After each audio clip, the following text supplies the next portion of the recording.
ஜல்லிக்கட்டுல துள்ளி விளையாட போற காளைகளை அழகுபடுத்த ஜல் ஜல் மணி மாலைகள் தயாராகுது.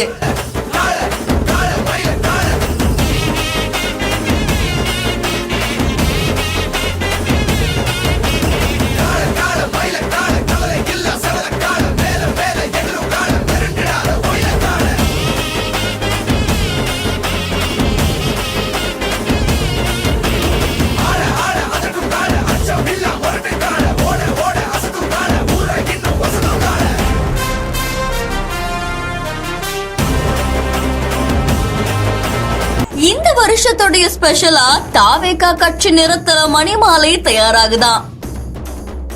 தமிழகத்துல ஒரு சில இடங்கள்ல மட்டும்தான் இது தயாரிக்கப்படுமாமே.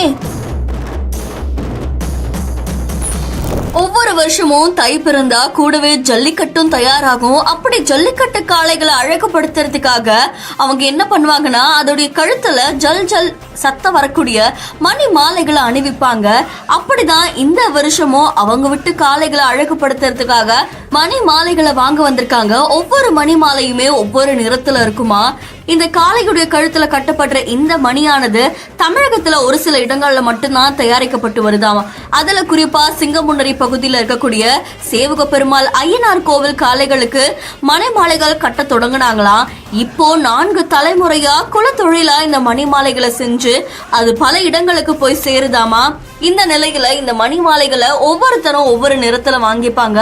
அவங்களுக்கு பிடிச்ச கட்சி நிறத்திலையும் அவங்களுக்கு பிடிச்ச மணி நிறத்திலையும் அதை வாங்கிப்பாங்க. அந்த வகையில இந்த வருஷம் தாவேகா கட்சி நிறத்துல நிறைய பேர் இந்த மணி மாலைகளை வாங்கிட்டு போறாங்களாமா. அது மட்டும் இல்லாம அது வாங்கும் போது அவ்வளவு சந்தோஷத்தோட வாங்குறாங்க. அதை செய்யும் போதும் ரொம்ப வித்தியாசமா இருக்கு. தமிழர் பாரம்பரியத்தை எடுத்துரைக்கிற மாதிரிதான் இந்த மணி மாலைகளுடைய தயாரிப்பு இருக்கு அப்படின்ற மாதிரி தெரிவிச்சிருக்காங்க. அது மட்டும் இல்லாம சென்னையில ஒரு கிராம திருவிழா அப்படின்னு ஒரு நிகழ்ச்சி நடந்தது. இந்த திருவிழால மணிமாலை செய்யக்கூடிய பணியை செஞ்சு காட்டி அதுக்காக செம்பொழில் விருது பெற்றதாகவும் இந்த மணிமாலை தயாரிப்பாளர் ஆனந்த் அவர்கள் தெரிவிச்சிருக்காங்க. இந்த செய்தி தொடர்பான உங்களுடைய கருத்துக்களை கமெண்ட்ல சொல்லுங்க. மேலும் செய்திகளுக்கு பிஹாண்ட் ஃபாலோ பண்ணிக்கோங்க.